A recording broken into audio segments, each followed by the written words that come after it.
Hello everyone. सो अपने AOD के last part में हम लोगों ने देखा था rate measure. Now will start with the next part of AOD which is monotonicity. Now आपने एक वर्ड सुना होगा, इसको हम बोलते हैं monotonous. What is the meaning of monotonous? जिसका मतलब होता है रिपीटेटिव, ज्यादा कुछ चेंजेस ना हो, उसको हम बोलते थे monotonous. Now in case of mathematics इस वर्ड मोनोटोनस या मोनोटोनिसिटी का इंपॉर्टेंस क्या होगा वो समझना। तो it is all with respect to a function. ठीक है, अगर मैं आपसे बोलूं a function is monotonous, एक सिंपल सा टर्म समझते हैं, monotonic function. Now monotonic function, इस वर्ड का या इस फंक्शन का मीनिंग क्या होगा? ठीक है, सो यहाँ पे मैं आपको एक टर्म एक्सप्लेन करूंगा जिसको हम बोलेंगे increasing function. Now increasing function का मतलब क्या होगा? So as the word suggest, जिसका वैल्यू इंक्रीज होता जाए। ठीक है, अब ये इंक्रीज कब होगा, क्या होगा? तो एक सिंपल चीज समझना, इंक्रीजिंग फंक्शन को मैं वैसा बोलूंगा कि वो फंक्शन जिसका वैल्यू अपने कंप्लीट डोमेन में हमेशा इंक्रीज होगा। अब हमेशा इंक्रीज होगा से मतलब क्या है कि अगर आपने एक एक्स पे ऑब्जर्व किया है उसका वैल्यू, तो उसके नेक्स्ट एक्स पे उसका जो वैल्यू है वो हमेशा प्रीवियस वैल्यू से बड़ा होना चाहिए। मैं आपको सिंपल से एग्जांपल से एक्सप्लेन करता हूँ, समझने का ट्राई करना। सपोज करो मैंने एक फंक्शन लिखा हुआ है f of x is equals to e raised to x। ठीक है, हम सभी ने देखा है कि f of x equal to e raised to x ये होता है एक्सपोनेंशियल फंक्शन। अगर मैं इस e raised to x के ग्राफ को ऑब्जर्व करूं, सो क्या ये ग्राफ कुछ इस टाइप से था अपने पास? e raised to x का जो ग्राफ है वो अपने पास इस टाइप से बनता था, समथिंग लाइक दिस। अब इस ग्राफ को प्रॉपर्ली ऑब्जर्व करना, इस ग्राफ में आपको दिखेगा कि जैसे जैसे हम लोग x में आगे बढ़ रहे हैं, y में चेंजेस क्या आ रहा है? आई कैन सिंपली से y का वैल्यू अपने पास बढ़ रहा है। जो मैंने आपको कंडीशन बोली उस कंडीशन को समझने का ट्राई करो। सपोज आपने किसी भी एक x को ऑब्जर्व किया, लेट अस से इस पॉइंट पे आपने बोला कि इस पॉइंट का x कोऑर्डिनेट है x1, सो उसके अकॉर्डिंग ये जो पॉइंट का कोऑर्डिनेट हो जाएगा ये हो जाएगा x1, f of x1। Next आपने बाद में इसके आगे कहीं देखा with the x coordinate x2, अगर यहाँ पे x2 है तो इस पॉइंट का कोऑर्डिनेट क्या हो जाएगा? x2, f of x2। Now अब इंक्रीजिंग फंक्शन का डेफिनेशन या इसका मतलब क्या हो जाता है अपने पास कि अगर हमने x को इंक्रीज किया, मेरे पास कंडीशन क्या दिख रही है? कंडीशन ऐसे दिख रही है कि जो x1 है वो x2 से अपने पास छोटा है, बिकॉज हम लोग x2 को राइट साइड में मूव कर रहे हैं। सो f of x1 f of x2 में क्या रिलेशन आएगा? f of x1 और f of x2 में भी सेम रिलेशन आएगा अपने पास कि f of x1 भी f of x2 से छोटा होना चाहिए। सो this is nothing but the example of increasing function. कोई भी फंक्शन अगर अपने डोमेन में सिर्फ इंक्रीज होता रहेगा तो उसको हम क्या बोलेंगे? Increasing function. Always remember one thing, ये जो कंडीशन है ये प्योरली पूरे फंक्शन के डोमेन में वर्क करनी चाहिए, सिर्फ किसी एक इंटरवल में नहीं। It should apply in the complete domain of the function. अगर और एक बेसिक एग्जांपल दूं, सो आप लोगों को रिकॉल होगा f of x is equals to log x। हमने इसका भी ग्राफ देखा था, क्या ऐसे ये भी एक इंक्रीजिंग फंक्शन होगा? देख लो कैसे। अगर इसका ग्राफ आप रिकॉल करोगे, सो ये फंक्शन जो है ये अपने पास कुछ इस तरीके से बढ़ता था। लॉग के लिए डोमेन हमेशा पॉजिटिव होता था। सो यहाँ पे अपने पास आप कहीं भी चेक करो, हमेशा ग्राफ इंक्रीज हो रहा है। x1 x2 कोई भी दो वैल्यूज ले सकते हो and you can check. Suppose करो मैंने दो वैल्यूज पिक किए हैं, this is my first value that is x1। इस पॉइंट पे जो अपना फंक्शन का वैल्यू होगा वो होगा x1, f of x1। Similarly इसी के आगे मैंने एक और पॉइंट पिक किया है विच इज x2। सो इस पॉइंट पे जो फंक्शन का वैल्यू होगा वो होगा x2, f of x2।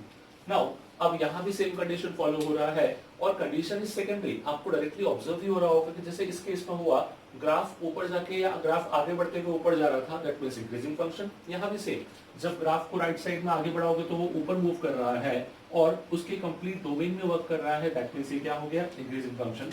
I can से यहाँ भी सेम कंडीशन एग्जिस्ट करेगा, x1 is less than x2। x1 जो है वो x2 से छोटा था। एट द सेम टाइम जो f of x1 है वो भी f of x2 से छोटा था। सो ये तो हुई अपनी कंडीशन किसकी? इंक्रीजिंग फंक्शन की। हमने बोला था कि मोनोटोनिक फंक्शन जिसमें ज्यादा चेंजेस ना आए, जो रिपीटेटिव हो। इसका मतलब यही था कि अपने पास ये फंक्शन हमेशा इंक्रीज होते जा रहा है, ये फंक्शन कभी डिक्रीज नहीं हुआ।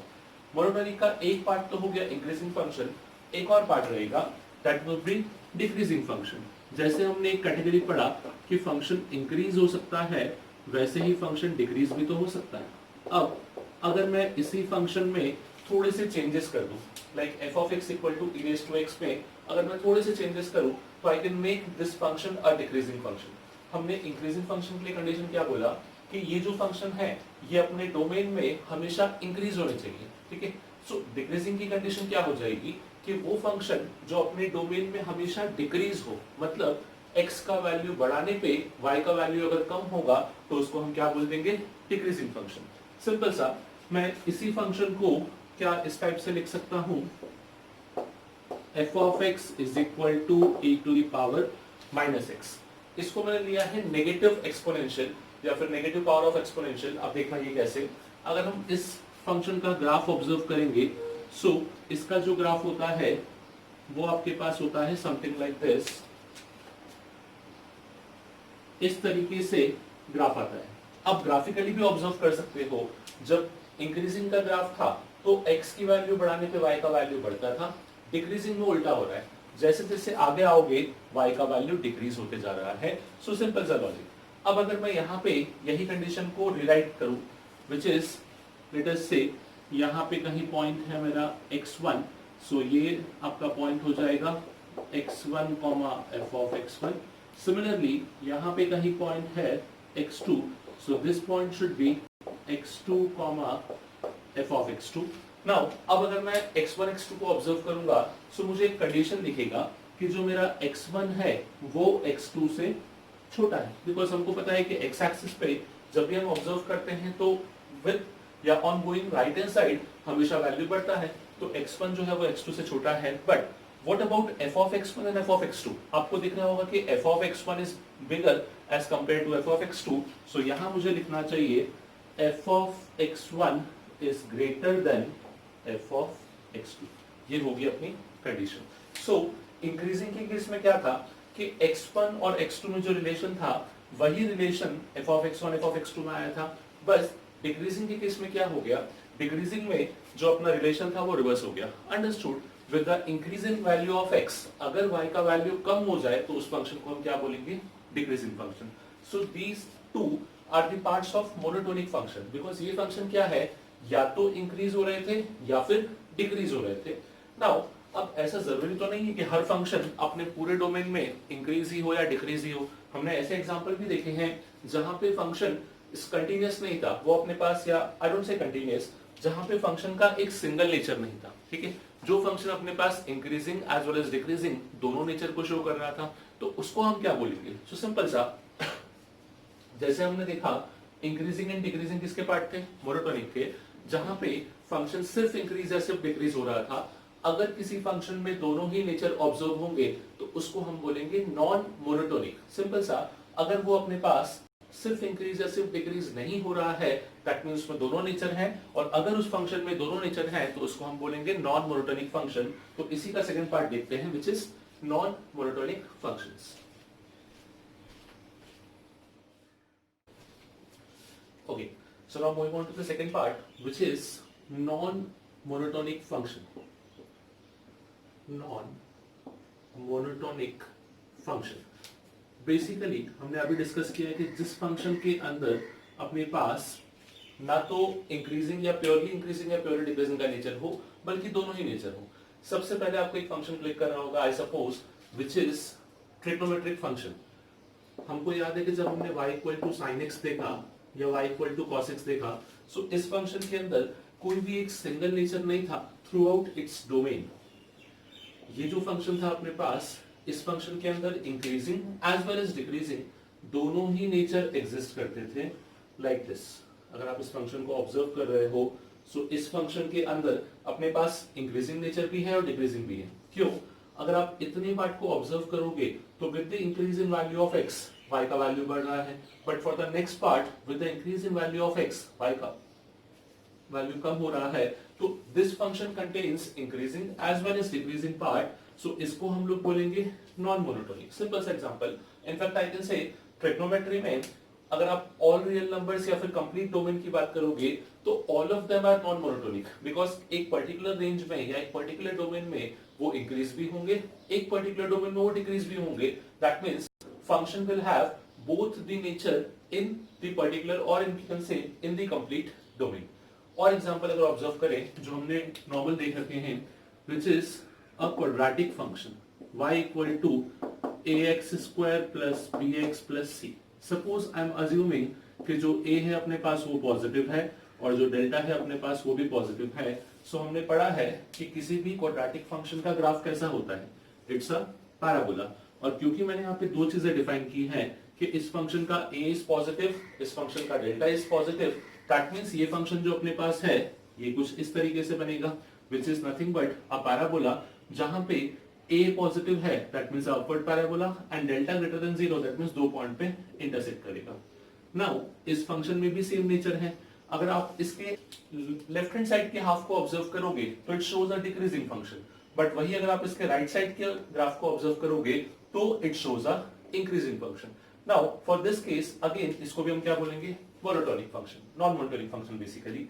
और एक और एग्जांपल अगर हम डिस्कस करें, सो अगेन एक simple example which is nothing but y equals to mod x, इसको भी हमने देख रखा है। y equal to mod x ये फंक्शन कैसा बनता था, सो इसको बोलते ही दिमाग में एक चीज आती है v shape, it is nothing but of v shape only. So ये v शेप कुछ इस टाइप से बनता था, ओरिजिन पे आके इस v का एक वर्टेक्स आपको दिखता था, सो this is mod x। Again यहां भी सेम चीज ऑब्जर्व होगा, यहां पे भी अपने पास जब आप नेगेटिव वैल्यूज की बात करोगे तो ये फंक्शन डिक्रीज हो रहा है, but when you talk about positive values अब ये फंक्शन इंक्रीज हो रहा है बेसिकली। तो इसके अंदर भी अपने पास increasing as well as decreasing दोनों नेचर प्रेजेंट है, इसलिए इसको हम क्या बोलेंगे, non monotonic function. So basically जो अपना टॉपिक है विच इज मोनोटोनिसिटी, इसके अंदर दो चीजें हैं, first is monotonic function, second is non monotonic function. Generally हम इस पार्ट पे फोकस नहीं करेंगे, will focus more on monotonic function जहां पे हमको इंक्रीजिंग या डिक्रीजिंग का क्राइटेरिया चेक करना होगा। बट अब ये जो आपके पास कैटेगरी या फिर ये जो अपन टाइप पढ़ रहे हैं इसके अंदर क्वेश्चन किस किस टाइप के बनते हैं, so there are two basic categories of question. एक आता है to check whether the function is monotonic और नॉट, मतलब वो फंक्शन इंक्रीजिंग या फिर डिक्रीजिंग नेचर पोजेस करता है या फिर नहीं करता, दैट इज क्या वो मोनोटोनिक है या फिर नॉन मोनोटोनिक है। Second category of question is कि सपोज करो फंक्शन नॉन मोनोटोनिक है तो बताओ कि कौन सा इंटरवल है जहां पे वो इंक्रीजिंग है और कौन सा इंटरवल है जहां पे वो डिक्रीजिंग है। दैट मींस एक आता है चेक फॉर मोनोटोनिसिटी, एक आता है टू फाइंड अ आंसर और टू फाइंड अ वैल्यू जहां पे फंक्शन क्या होगा, मोनोटोनस। तो स्टेप बाय स्टेप दोनों पार्ट को डिस्कस करते हैं।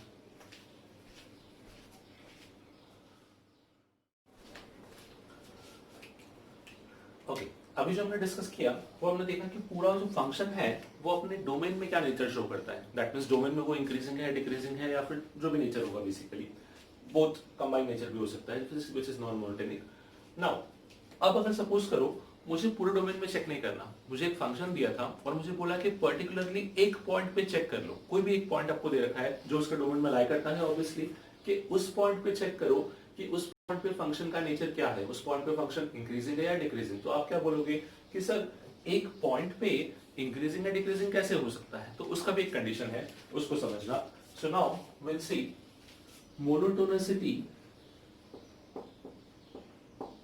monotonicity of a function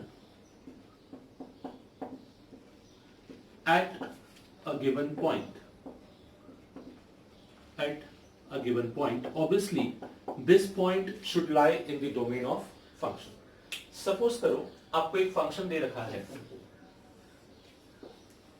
y equal to f of x, हमको एक फंक्शन दिया है y equal to F of X, I am assuming it to be a increasing function, और मुझे चेक करना है किसी एक particular point x equal to a पे इसका नेचर, कि x इक्वल टू a पे ये इंक्रीजिंग नेचर शो कर रहा है या फिर ये डिक्रीजिंग नेचर शो कर रहा है, व्हाटएवर जो भी है, मुझे x इक्वल टू a पे चेक करना है।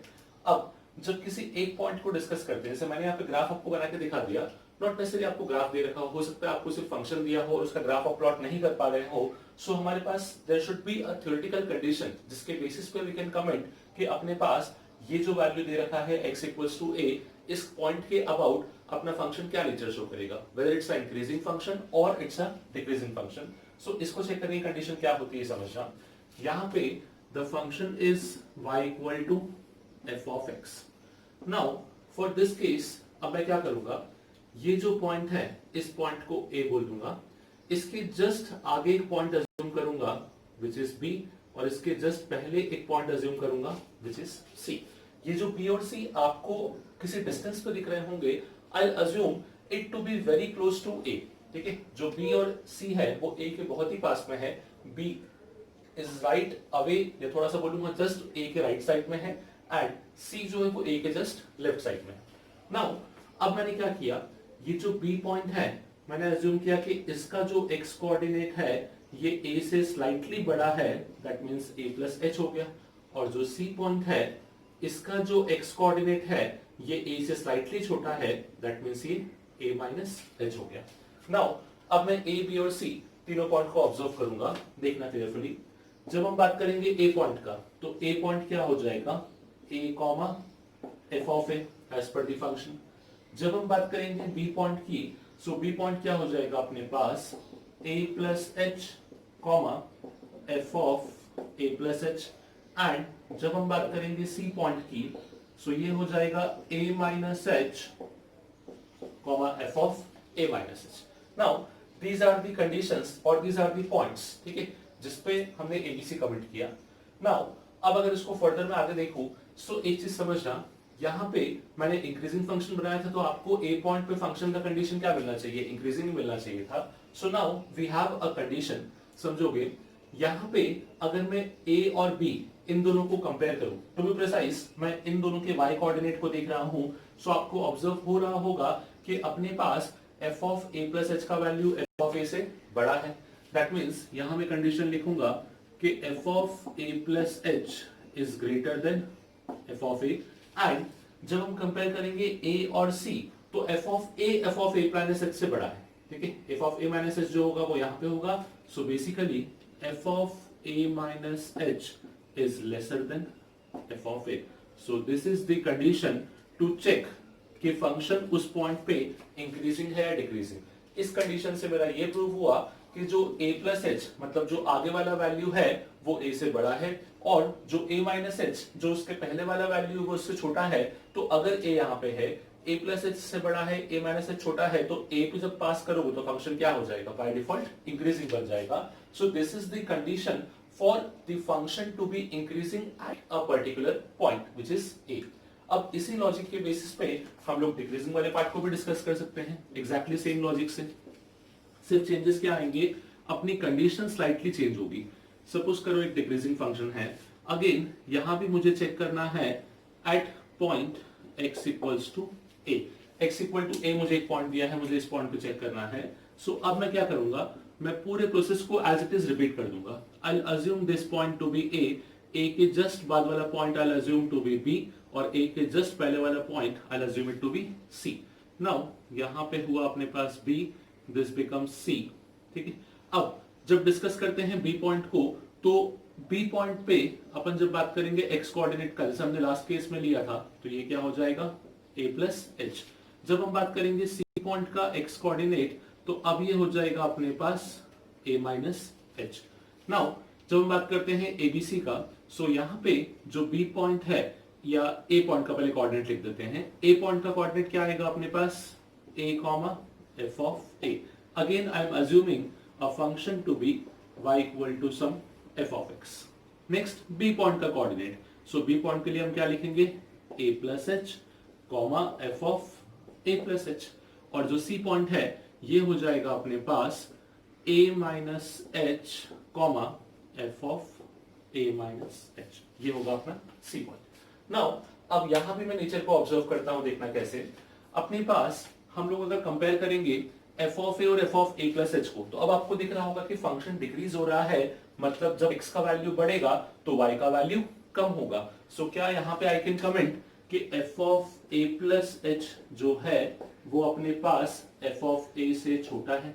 सिमिलरली जब आप पीछे आओगे तो आपका y का वैल्यू बढ़ना चाहिए, that means F of A minus H should be greater than F of A. So अगर आपने कंडीशन को प्रॉपर्ली ऑब्जर्व किया सो ये कंडीशन जस्ट रिवर्स हो चुकी है।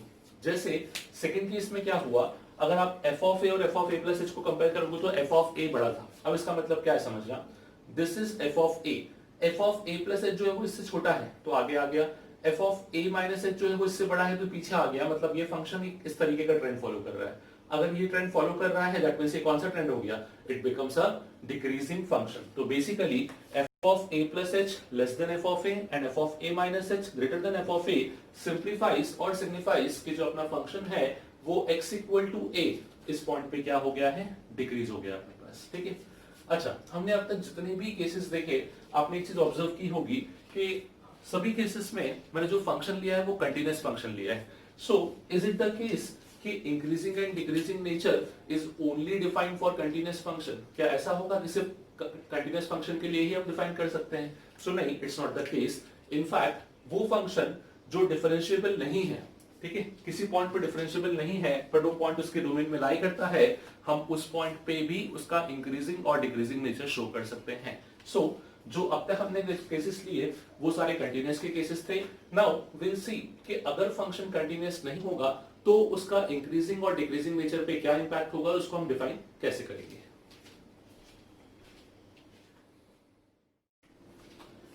ओके, सो नाउ जो हमने पॉइंट को डिस्कस किया कि without the consideration of continuity and differentiability हम लोग चेक कर सकते हैं मोनोटोनिसिटी। सो इसको ध्यान रखो, इट्स अ इंपॉर्टेंट पॉइंट। इसको मैं नोट की फॉर्म में लिखवा रहा हूं एंड देन इसको एक्सप्लेन करते हैं थ्रू सम एग्जांपल कि इसका टेक्निकली मीनिंग क्या है और ये हमको कहां यूज में आएगा। Monotonicity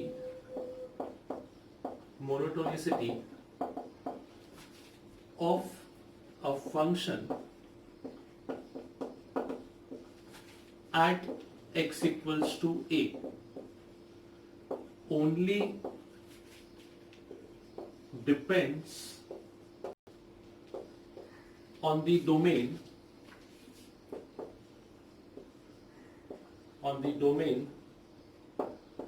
of function। मतलब basically x equal to a इसकी डोमेन में अलाइ करना चाहिए without consideration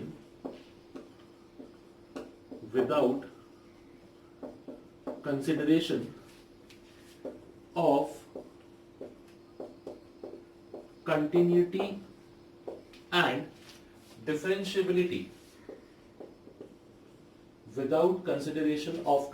and differentiability of the function at x equal to a। मतलब जिस पॉइंट पे हम लोग चेक कर रहे हैं मोनोटोनिसिटी वो सिर्फ इस कंडीशन पे डिपेंड करेगा कि जो x इक्वल टू a है that should lie in the domain of function without considering कि वो x इक्वल टू a पे फंक्शन कंटीन्यूअस या डिफरेंशिएबल है कि नहीं, उससे फंक्शन का कोई रिलेशन नहीं है। जैसे फॉर एग्जांपल मैं आपको कुछ केसेस दिखा रहा हूं, सभी केसेस को ऑब्जर्व करना, you will get a clear idea. Suppose करो एक फंक्शन है जिसका ग्राफ अपने पास कुछ इस तरीके से वर्क कर रहा है। Now suppose this function is y equal to F of X. Function है अपने पास y equal to F of X. Now I need to comment upon the monotonicity at x equals to a। अब आपके according आपको दिख रहा होगा कि यहाँ पे शार्पेज आ गया है एंड हमने डिस्कस कर रखा है कंटिन्यूटी एंड डिफरेंशिएबिलिटी में कि जब भी शार्पेज आता है तो उस पॉइंट पे फंक्शन क्या नहीं होता, डिफरेंशिएबल नहीं होता। No doubt it's a continuous function but differentiable नहीं है, बट स्टिल a पे इसका मोनोटोनिसिटी पे क्या कमेंट करेंगे। तो सिंपल सा मुझे लॉजिकली दिख रहा है कि जब मैं a के आगे ऑब्जर्व कर रहा हूं तो वैल्यू बढ़ रही है, a के पहले वैल्यू कम हो रही है। तो सिंपल सा मीनिंग क्या हुआ कि अगर a के आगे वैल्यू बढ़ेगा और a के पहले वैल्यू कम होगा मतलब ये फंक्शन क्या हो गया अपने पास, इंक्रीजिंग। तो इसमें मुझे कमेंट करना चाहिए increasing at x equals to a। ये हुआ अपना फर्स्ट पार्ट। नाउ इसी में एक और केस समझना। सपोज करो हम लोग ग्राफ को कुछ इस तरीके से प्लॉट करेंगे। Suppose this is the graph. Now अब यहां पे this becomes x, this becomes y। Suppose this is the function जो अपने पास x equal to a point पे हमको चेक करना है। Again this function is y equals to f of x। ठीक है। नाउ अगर मैं x इक्वल टू a पे वापस से एक बार ऑब्जर्व करूं, सो x इक्वल टू a के पहले अब क्या हो रहा है, वैल्यू बढ़ी हुई थी, और x इक्वल टू a के बाद जो वैल्यू है वो क्या हो गई अपने पास, कम हो गई है। सो यहां से आई कैन से कि अपना जो फंक्शन है it is decreasing, it is decreasing at x equals to a। ये जो फंक्शन है ये x इक्वल टू a पे अपने पास क्या हो रहा है, डिक्रीज हो रहा है, क्योंकि यहाँ पे again x equal to a point पे क्या हो गया है, फंक्शन नॉन डिफरेंशिएबल है, बट स्टिल हम लोग क्या बोलेंगे कि फंक्शन क्या है, डिक्रीजिंग, बिकॉज अपना जो कंटीन्यूअस या यू कैन से अपना जो मोनोटोनिसिटी की कंडीशन थी कि एक पॉइंट पे फंक्शन मोनोटोनस हो, उसकी कंडीशन क्या है, उसको सेटिस्फाई कर रहा है, and it satisfies the condition of decreasing function कि पॉइंट के आगे जाने पे वैल्यू कम हो रही है, पॉइंट के पहले आने पे वैल्यू बढ़ रही है, सो डिक्रीजिंग नेचर शो हो रहा है। नाउ दिस वाज जब फंक्शन नॉन डिफरेंशिएबल था। ठीक है। अब सपोज मैंने एक केस लिया जहां पे फंक्शन कंटीन्यूअस ही नहीं है। सो अब इस केस में क्या होगा समझना। सपोज करो the graph of function is something like this. Now this is the point x equal to a, ये अपना पॉइंट है। अगेन फंक्शन जो है वो सेम है y equal to f of x, कुछ तो फंक्शन होगा।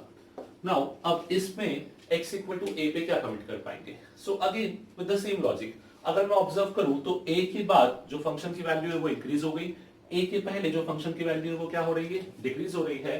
दैट मींस ये भी किसका नेचर शो कर रहा है अपने पास, इंक्रीजिंग का ही नेचर शो कर रहा है। सो यहां भी मैं क्या बोलूंगा, this function is increasing, this function is increasing at x equals to a।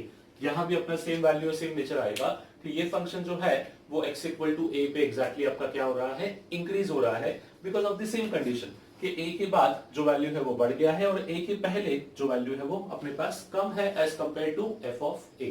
So again continuous नहीं था but still it's a increasing function. One more case, suppose करें हम लोग कि फंक्शन का ग्राफ कुछ इस टाइप से, जिसके अंदर इंक्रीजिंग एंड डिक्रीजिंग, ये सॉरी नॉट इंक्रीजिंग डिक्रीजिंग, ये जो फंक्शन है अपने पास इसके अंदर there is a point, this point जहां पे फंक्शन का जो कर्व है उसका कॉन्केविटी चेंज हुआ, पहले इस टाइप से था बाद में इस टाइप से आया, and this is x equals to a। जब आप इस पॉइंट पे चेक करोगे इस फंक्शन को तो कंटीन्यूअस भी है और डिफरेंशिएबल भी है, पर यहाँ पे डिफरेंशिएबिलिटी थोड़ा सा इशू आता है, चेक करोगे समझेगा। It is similar to the case जहां पे हमको x क्यूब का डिफरेंशिएबिलिटी चेक करना था एट x इक्वल टू 0, जहां पे हमको एक नया टर्म मिला था पॉइंट ऑफ इन्फ्लेक्शन। सो ये उस टाइप का ही केस है, थोड़ा समझना। x इक्वल टू a पे अब अगर यहाँ पे आप कमेंट करने जाओगे तो यहाँ पे नेचर क्या दिखाओगे, whether it's a increasing function और it's a decreasing function. So again मैं क्या करूंगा, मैं यहाँ पे सिर्फ फंक्शन के नियर बाय वैल्यूज को ऑब्जर्व करूंगा कि a के अबाउट क्या वर्क कर रहा है। जब मैं a के आगे देख रहा हूँ राइट हैंड साइड में तो वैल्यू बढ़ा हुआ है और a के लेफ्ट हैंड साइड में वैल्यू क्या है, कम है। सो दैट सिंपली सेज कि अगर एक पॉइंट के बाद आपका वैल्यू इंक्रीज हो रहा है और उस पॉइंट के पहले आपका वैल्यू डिक्रीज हो रहा है, that is a condition for increasing function. तो यहां पे बोलना चाहिए this function is increasing, this function is increasing at x equals to a। So इस पूरे कॉन्सेप्ट से हमको सिर्फ एक चीज समझा कि यहाँ पे अपन जब बात करेंगे मोनोटोनिसिटी की तो इट इज इररिस्पेक्टिव ऑफ कि weather the function is continuous और not, it is irrespective of whether the function is differentiable or not, it only depends upon one condition कि अपने पास जो फंक्शन है जिस पॉइंट पे आपको चेक करना है monotonicity, that point should lie in the domain of function।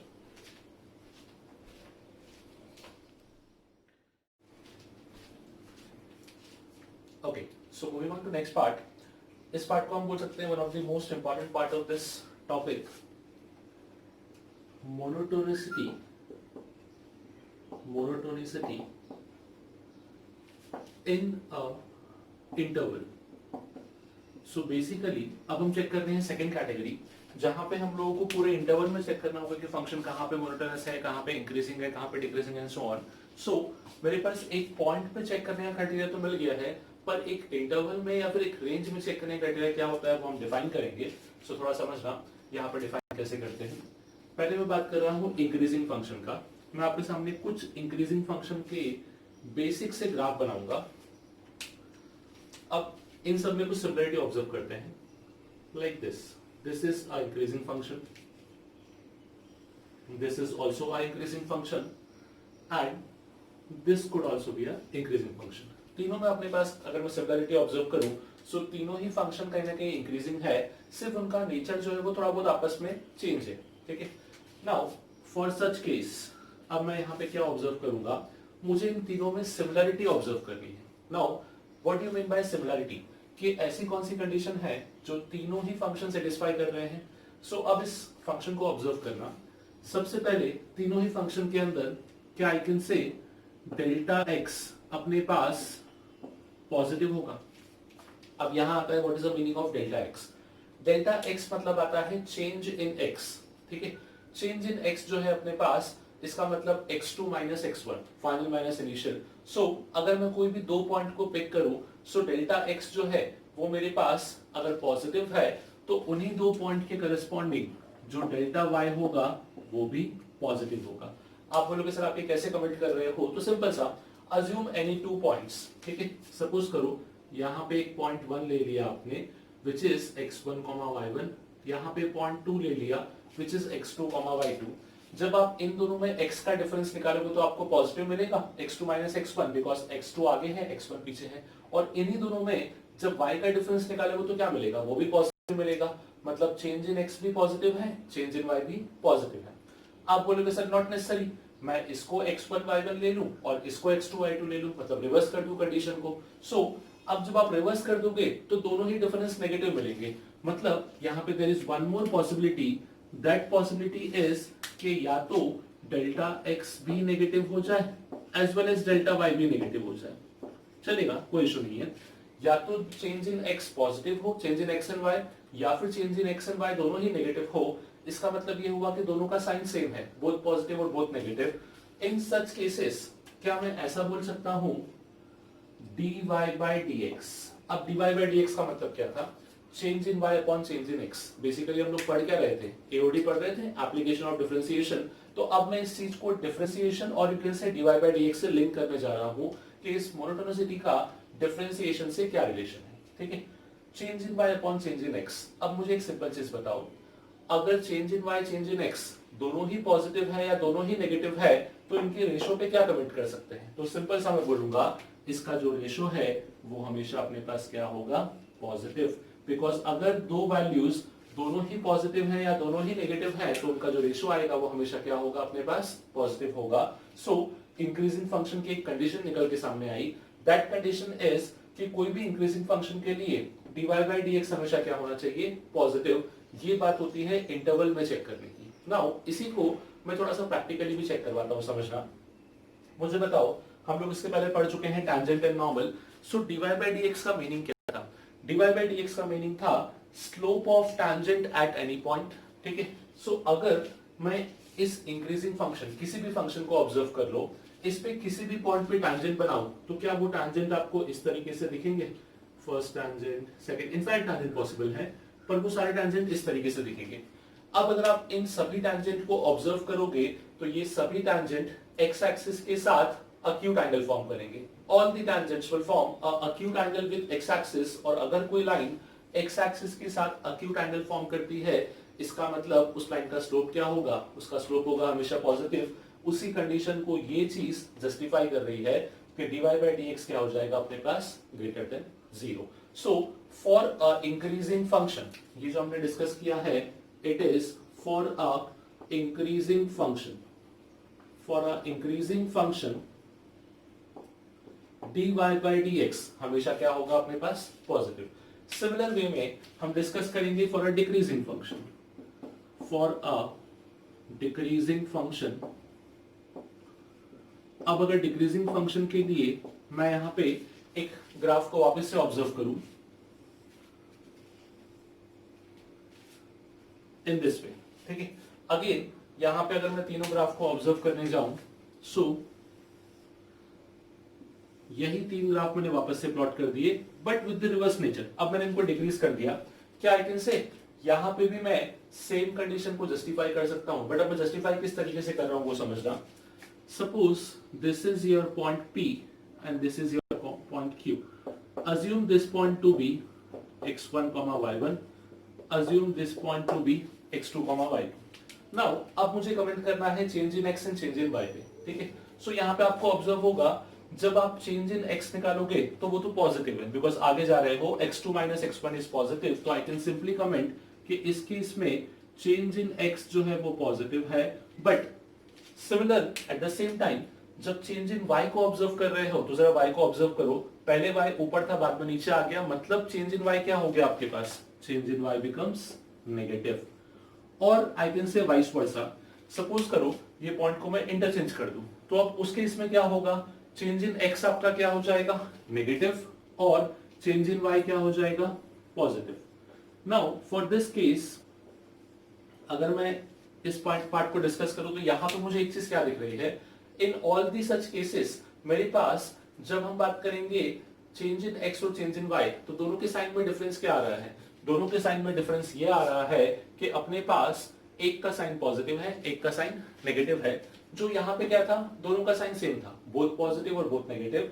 जब ऐसा डिफरेंस मुझे दिखेगा कि one of them is positive, one of them is negative, इसका मतलब ये हुआ कि जब हम रेशो पे कमेंट करेंगे तो अपना रेशो क्या आएगा, dy by dx, ये जो रेशो होगा अब ये आ जाएगा नेगेटिव।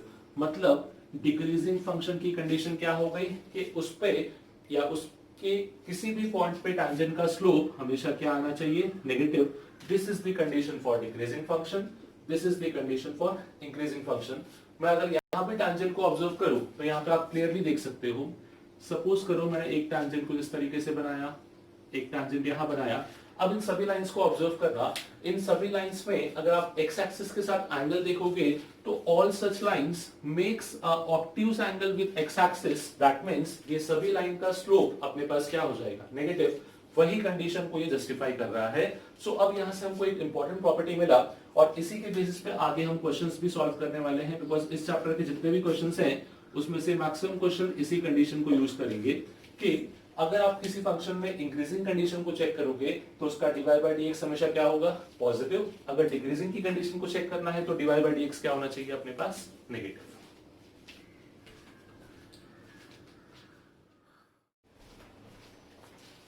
ओके, नाउ हमने इंक्रीजिंग की कंडीशन देख ली, डिक्रीजिंग की कंडीशन देख ली। There is one more important point जो यहां पर हमको डिस्कस करना होता है। It is known as point of inflection, point of inflection. अभी क्या होता है इसको समझना थोड़ा सा। देखो हम लोगों ने अभी जो कंडीशन देखा उसके अकॉर्डिंग हम सिंपल सा ऐसा बोलेंगे कि अगर dy by dx का वैल्यू पॉजिटिव आया तो फंक्शन क्या हो जाता है, इंक्रीजिंग। अगर dy by dx का वैल्यू नेगेटिव आया दैट मींस जो फंक्शन है वो अपना क्या हो जाएगा, decreasing. But there are certain more cases. For example suppose करो किसी फंक्शन के लिए dy by dx 0 हो गया तो उसका मतलब क्या है। और टू बी प्रिसाइज अगर मैं पॉइंट ऑफ इन्फ्लेक्शन को डिस्कस करूं, so there is a exception जहां पे dy by dx का वैल्यू 0 आएगा बट स्टिल जो फंक्शन है वो इंक्रीजिंग या डिक्रीजिंग नेचर शो कर सकता है। ठीक है, समझना कैसे, मैं आपको एक सिंपल सा एग्जांपल दे रहा हूं। Assume a function f of x equal to x cube, f of x equal to x cube. अब जब इसको आप डिफरेंशिएट करोगे so f dash of x जिसको आप बोलते हो dy by dx, ये f डैश ऑफ x का वैल्यू क्या आएगा अपने पास, 3x स्क्वायर आएगा। ठीक है, नाउ अब अगर मैं इस f डैश ऑफ x का वैल्यू 0 पे फाइंड आउट करूं, दैट इज f डैश 0, तो मुझे पता है आंसर मिलेगा 0। अब आपको दिख रहा है कि f डैश 0 0 आया है which is neither positive nor negative, तो ना तो ये इंक्रीजिंग होना चाहिए ना ये डिक्रीजिंग होना चाहिए। बट अगर थोड़ा सा ग्राफिकली ऑब्जर्व करोगे, थोड़ा सा यहाँ पे ग्राफिकली इसको ऑब्जर्व करोगे, सो वी नो कि y equal to x cube का जो ग्राफ होता है वो कुछ इस टाइप से होता है। 0 के बाद में इंक्रीजिंग लाइक दिस, 0 के पहले आपके पास इस टाइप से होगा नेगेटिव साइड।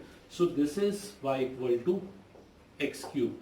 अब आपको भी दिख रहा है कि ये ग्राफ तो हमेशा इंक्रीजिंग है, ये ग्राफ कभी डिक्रीज हुआ ही नहीं है, बिकॉज जैसे जैसे आगे बढ़ रहे हो x के वैल्यू के साथ साथ y का वैल्यू भी बढ़ रहा है, मतलब ये ग्राफ तो कभी भी डिक्रीज नहीं हुआ अपने पास, ये क्या है हमेशा increasing. So obviously at this point 0, इस पॉइंट पे भी ये फंक्शन क्या होना चाहिए, इंक्रीजिंग ही होना चाहिए। अब हमने एक कंडीशन अभी सीखी थी इसके पहले, ये जो पार्ट देख रहे थे ये क्या था, आपके पास मोनोटोनिसिटी इन इंटरवल, उसके पहले हमने एक पॉइंट देखा था monotonicity at a particular point, ठीक है। अब अगर मैं एक काम करूं, 0 पे इसका मोनोटोनिसिटी चेक करूं, तो मुझे 3 वैल्यूज को चेक करना था, f of 0, f of 0 plus h और f ऑफ 0 माइनस h। ये देखा था हम लोगों ने कि अगर मुझे किसी एक point x equal to a पे चेक करना है कि वो फंक्शन मोनोटोनस या इंक्रीजिंग या डिक्रीजिंग है या नहीं, और अगर है तो कौन सा पार्ट, तो हम इन तीनों वैल्यूज को चेक करते थे। नाउ आई नो कि f ऑफ 0 जो है वो तो 0 हो जाएगा, जब f ऑफ 0 प्लस h बोलोगे तो 0 प्लस h आगे जाएगा, मतलब वो पॉजिटिव होगा। अब मैं हर एक वैल्यू का आंसर लिख रहा हूँ, f ऑफ 0 जो है वो तो 0 होने वाला है, 0 प्लस h मतलब 0 के आगे जाओगे तो ऑब्वियसली पॉजिटिव आंसर आएगा, और 0 माइनस h जब पीछे आओगे तो आपको क्या मिलेगा, नेगेटिव आंसर। अब एक कंडीशन को ऑब्जर्व करो और मुझे बताना कि ये कंडीशन इंक्रीजिंग का था या डिक्रीजिंग का था। f of 0 plus h, f of 0 plus h is greater than f of 0 and f of 0 minus h is lesser than f of 0, sorry not 0, इसको मुझे लिखना चाहिए f of 0।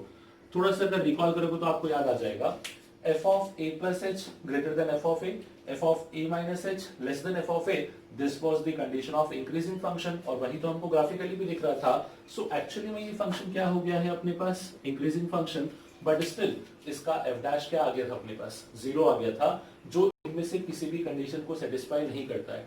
सो एक चीज समझना, देयर आर सर्टेन केसेस जहां पे f dash of x का वैल्यू क्या हो जाएगा, 0, बट जो फंक्शन है वो उस पॉइंट पे इंक्रीजिंग या डिक्रीजिंग कोई एक नेचर एग्जिबिट करेगा।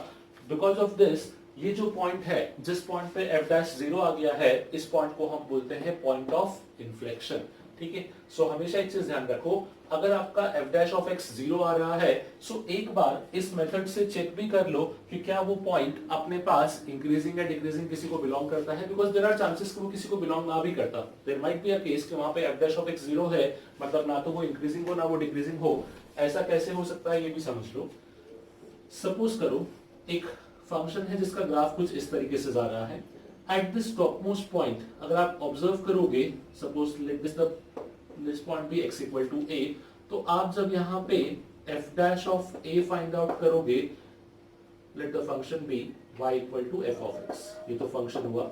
अब जब इस पॉइंट पे आप f डैश a निकालोगे, सो हमेशा आपका f डैश a इस पॉइंट पे 0 आएगा। मैं डायरेक्टली कमेंट कैसे किया, तो सिंपल सा रीजन है, टॉप मोस्ट पॉइंट है, अगर इस पॉइंट पे टैंजेंट बनाओगे तो ऐसा लाइन बनेगा, स्ट्रेट लाइन, और जो स्ट्रेट लाइन होगा वो एक्स एक्सिस के पैरेलल होगा। कोई भी लाइन अगर एक्स एक्सिस के पैरेलल है तो क्या मैं बोल सकता हूँ उसका slope 0, that means f dash of a 0, और होना भी चाहिए, बिकॉज ये जो a पॉइंट है ना, ये ना तो इंक्रीजिंग का पॉइंट है ना डिक्रीजिंग का। क्यों, इस साइड से आओगे तो ये इंक्रीजिंग का पॉइंट है, इस साइड से जाओगे तो डिक्रीजिंग का पॉइंट है, मतलब इस कंडीशन के लिए ना तो इंक्रीजिंग का कंडीशन सेटिस्फाई करेगा और ना ही इस पॉइंट के लिए डिक्रीजिंग का कंडीशन सेटिस्फाई करेगा। मतलब यहाँ पे f डैश ऑफ 0 0 हो सकता है, and it is not the point of inflection, but point of inflection वो होता है जहां पे या जिस पॉइंट पे f डैश का वैल्यू 0 हो, बट उस पॉइंट पे फिर भी फंक्शन इंक्रीजिंग या डिक्रीजिंग हो। सो this is nothing but point of inflection.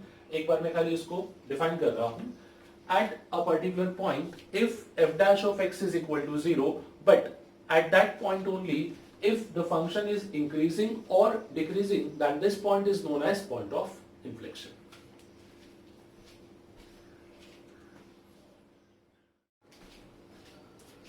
Okay, so now increasing का condition भी देखा, decreasing का condition भी देखा, और हमने ये भी देखा कि point of inflection क्या होता है। but point of inflection से एक चीज और समझ गई कि फंक्शन का डिफरेंशिएशन 0 होने के बाद भी फंक्शन कुड बी इंक्रीजिंग और decreasing.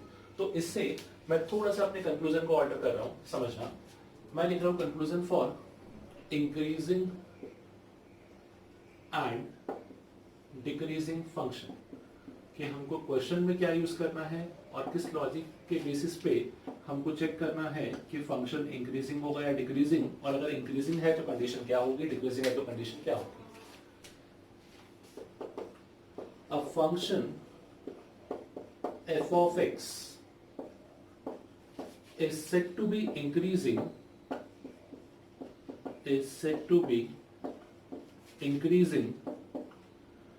for all x belongs to a to b if f dash x is greater than equal to 0 for all x belongs to a to b। अब आपको दिख रहा होगा कि मैंने क्या किया है, मैंने इंक्रीजिंग की कंडीशन साथ इक्वल टू 0 भी लगा दिया। नाउ अब इसका सिग्निफिकेंस क्या है समझना, मैं आगे बता रहा हूं इस चीज को। इक्वालिटी जो मैंने इक्वल टू साइन लगाया है holds true, equality holds true for discrete value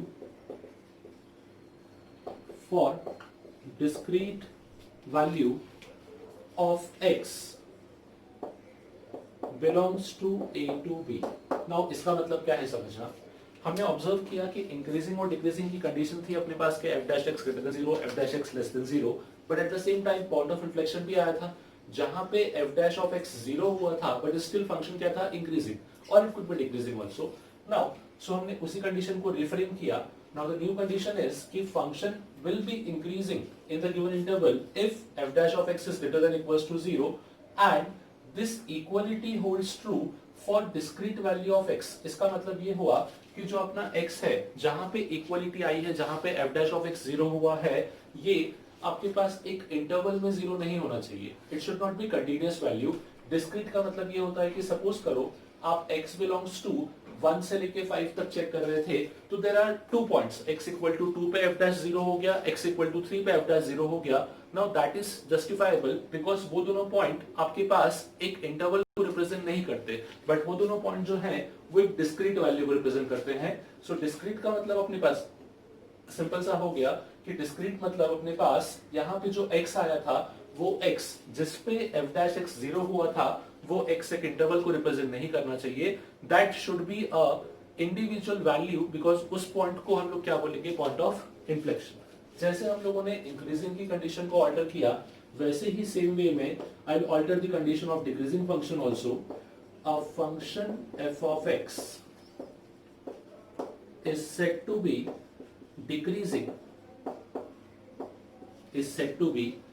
decreasing for all x belongs to a to b if f dash x, अब पहले हम लोगों ने क्या बोला था, ग्रेटर देन 0, डिक्रीजिंग की कंडीशन क्या हो जाएगी, लेस देन और equal to 0 for all x belongs to a to b। Now again यहां भी सेम कंडीशन लिखूंगा, equality holds true for discrete value, equality holds true for discrete value of x belongs to a to b। Again with the same explanation कि जब हम बात करते थे decreasing function का, the condition was कि f dash of x should be less than 0, but because of point of inflection हमने अपनी कंडीशन को थोड़ा सा वेरीफाई किया और मॉडिफाई किया, यू कैन से, जहां पे हमने बोला कि f dash of x less than 0 तो होगा बट साथ में क्या हो सकता है, इक्वल टू 0 भी हो सकता है। So now we have two different condition. First condition is कि अगर फंक्शन इंक्रीजिंग है तो उसका f dash of x हमेशा क्या होना चाहिए, greater than equal to 0।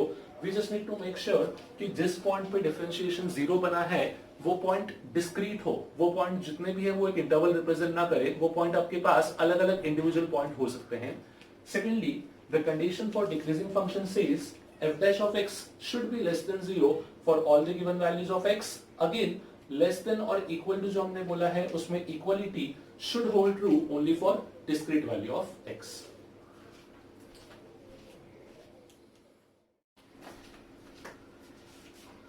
Okay so कुछ एग्जांपल लिखते हैं बेस्ड अपॉन दिस पार्ट। जैसे कि हमने डिस्कस किया था कि इसमें there are two categories of question. First रहेगा जहां पे हम लोगों को इंक्रीजिंग या डिक्रीजिंग चेक करना होगा like this part, and second रहेगा जहां पे we need to find the interval जहां पे फंक्शन इज इंक्रीजिंग और जहां पे फंक्शन इज डिक्रीजिंग। ठीक है, नाउ इसको चेक करते हैं। First was f of x equal to x cube, we need to prove कि फंक्शन इंक्रीजिंग है। नाउ टेक्निकली ग्राफिकली हम लोगों को डायरेक्टली पता है कि फंक्शन इंक्रीजिंग होगा, बट इस चीज को हम लोग प्रूफ कैसे करेंगे, mathematically, you can say theoretically. ठीक है, सो इस पार्ट के लिए हम अपने कंडीशंस को यूज करेंगे बेसिकली। सबसे पहले अपने को फंक्शन दिया था f of x is equal to x cube। हमको जब भी इंक्रीजिंग या डिक्रीजिंग फंक्शन प्रूफ करना हो तो हम लोग क्या निकालते हैं, डिफरेंशिएशन करते हैं, that is f dash x। Before finding f dash x हमने स्टार्टिंग में एक चीज समझी थी कि जब भी हम इंक्रीजिंग या डिक्रीजिंग फंक्शन की बात करेंगे so that should be in the domain of function. f of x equal to x cube, इसका डोमेन क्या होगा, तो इसका डोमेन होगा अपने पास x belongs to all real number, because there is no value जिसको पुट करने पे इसका वैल्यू डिफाइन ना करे, ये x क्यूब डिफाइन करेगा फॉर एवरी रियल नंबर। तो इसका डोमेन है x belongs to real number, मतलब मुझे सभी पॉइंट पे चेक करना है कि हर एक पॉइंट पे अपने पास दैट इज माइनस इंफिनिटी से लेके प्लस इंफिनिटी, हर एक पॉइंट पे ये फंक्शन इंक्रीजिंग है या डिक्रीजिंग है basically. Okay, now next is f of x मिल गया तो हम लोग क्या करेंगे, f dash x find out करेंगे। जब मैं x क्यूब को डिफरेंशिएट करूंगा तो कितना मिलेगा, this should be 3x square. अब थोड़ा सा इस कंडीशन को ऑब्जर्व करते हैं। अगर मैंने x को नेगेटिव पुट किया तो स्क्वायर इसको पॉजिटिव बना देगा, अगर मैंने इसको पॉजिटिव पुट किया तो ये ऑलरेडी पॉजिटिव रहेगा, मतलब मैं इतना बोल सकता हूं कि f dash of x is greater than 0 for all x belongs to minus infinity to plus infinity except at x equal to 0, because x equal to 0 पे ये क्या बन जाएगा, 0 हो जाएगा।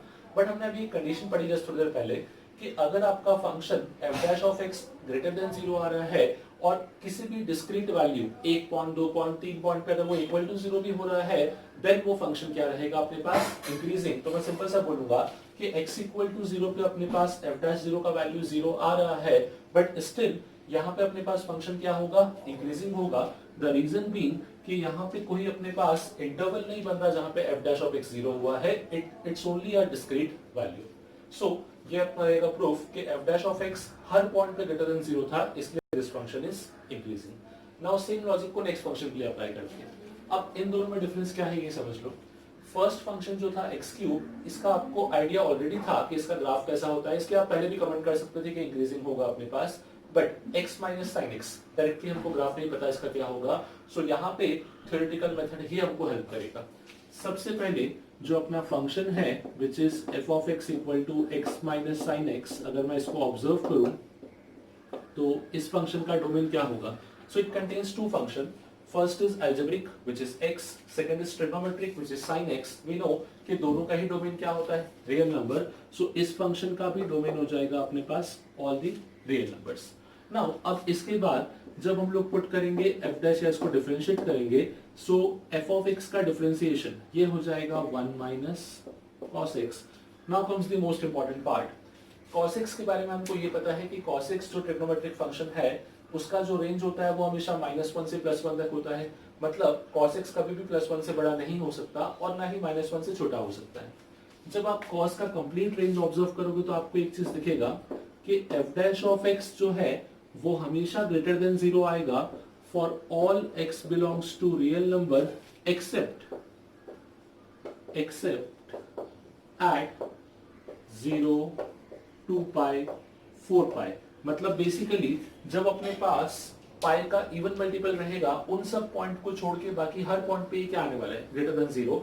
द रीजन भी जब पाई का इवन मल्टीपल आप ऑब्जर्व करोगे 0, 2 पाई, 4 पाई, तो उन सभी पॉइंट पे cos का जो वैल्यू है वो 1 होता है, तो 1 माइनस 1 बिकम 0, मतलब उस पॉइंट पे f dash 0 क्या हो जाएगा, या f dash of that point क्या हो जाएगा, 0।